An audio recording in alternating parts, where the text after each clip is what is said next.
Welcome back to another technical deep dive here in the debug zone. Today we're tackling a big question and breaking it down with insights from other users. Hopefully this clears up some misconceptions and helps you get the answer you need. So buckle up, stay a little curious, and let's jump right in.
And that's a wrap.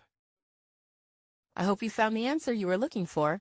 If you did, take a second to hit that subscribe button. It really helps out. And let me know in the comments which solution worked best for you. See you next time in the debug zone.